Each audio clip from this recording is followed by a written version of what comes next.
Amira je palestinská studentka, která studuje a žije v Berlíně, tedy přijela až z Berlína, aby k nám promluvila. Okay, let's wake up. Let's keep ourselves warm. From the river to the sea. River to the sea. Palestine will be free. Palestine will be Louder, free. louder. From the river to the sea. From the river to the sea. Palestine will be free. Palestine will be free. And from the sea to the river. From the sea to the river. Palestine will live forever. Palestine will live forever. Thank you. In Berlin, I would have gotten arrested. That's why I needed to start with this. V Berlíně by za to byla zatkla. I will just translate this one, but I will let you talk in peace. Before I start my speech, I want to make something very clear. So, armed resistance against an illegal occupier is backed by international law. It is the UN General Assembly 2526. The kibbutzim that were attacked around Gaza were illegally annexed land, which makes the attack legal according to international law. If you don't agree with that, you might not like my speech, sorry. So we're taking our grief and our rage to the streets today. And I would like to honor all of our brave souls fallen in a fight for liberation. Let us honor them with a minute of silence and praise. Just 1 minute, please.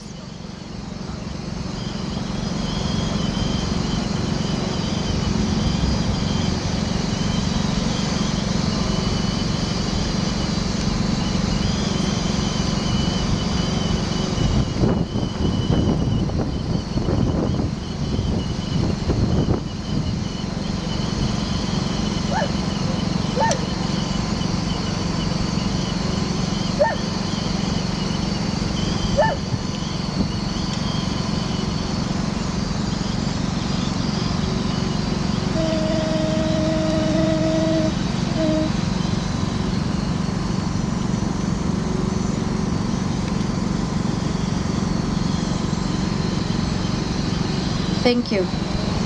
So my name is Amira. I came all the way from Berlin, and I feel honored to stand with you here today on this important Memorial Day. But what is memorial worth when we only use it to remember the atrocities, but do not fight the fights for liberation for our siblings all over the world? We remember the brave fallen Czechoslovak students by fighting for our people in Palestine, in Lebanon, in Sudan, in Congo, in Syria, in Kurdistan.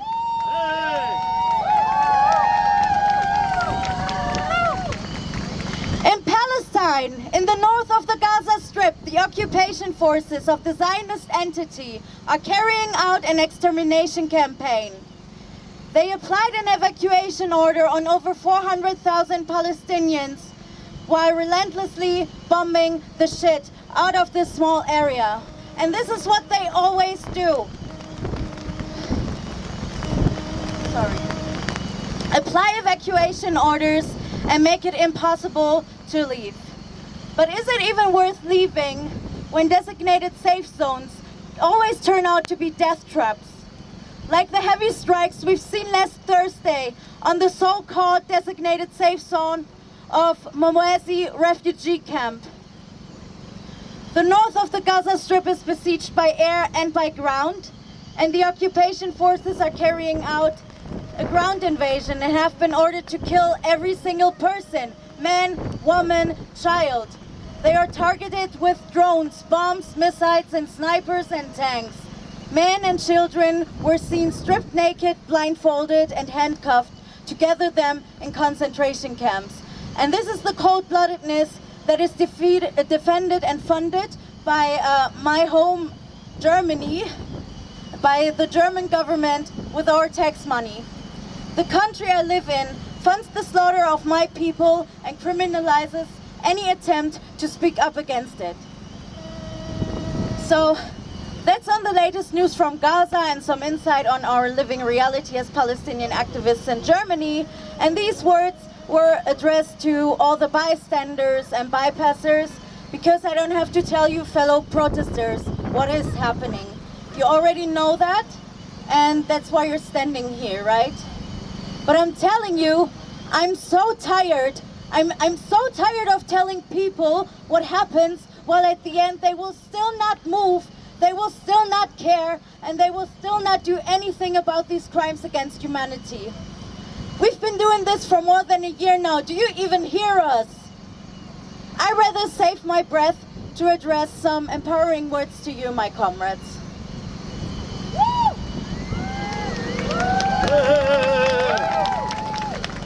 So when you overhear ignorant and uneducated people discussing the genocide in Gaza, you hear sentences like, well, this is a complicated issue, or they brought this upon themselves, and perhaps for me the worst of all, why don't they just leave to neighboring countries? This is a sentence that can only come out of the mouth of people whose ancestors have a fucking shameful history. Nothing to ever be proud of. Why don't they just leave? Why did the more than 400,000 heroes stuck in Gaza in the north not just leave? Because they hold values in their hearts which the privileged society of Europe would never be able to fathom.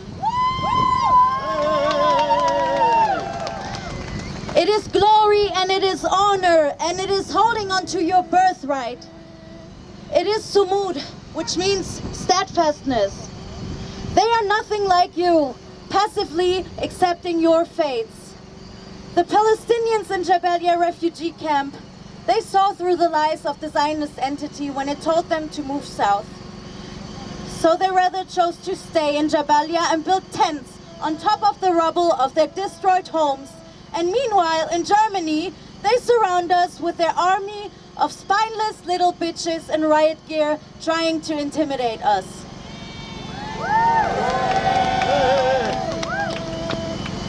But how could we ever be intimidated by this racist, imperialist disgrace of a state called Germany, while our hearts stay with and our eyes linger on our honorable heroes in Gaza?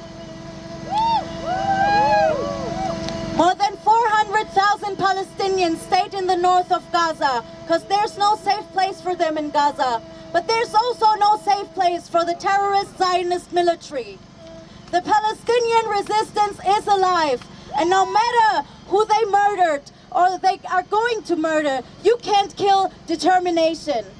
Resistance is alive in every one of our fearless fighters. Resistance is alive in all the civilians that remain steadfast on their rightful ground. Resistance is alive in every olive tree that refuses to die in the intoxicated soil because it is nourished by the blood of our glorious martyrs.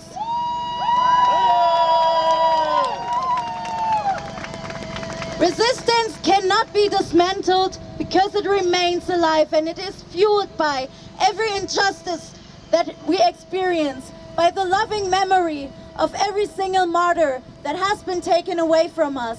It is fueled by every house and every inch of land that the Zionist entity robbed us of. Resistance will never die, and the more you try to break us, the more we will fight back. And sooner or later, the result will be a dismantled colonial project and a war criminal on one side, and a sovereign, liberated state of Palestine from the river to the sea. Thank you.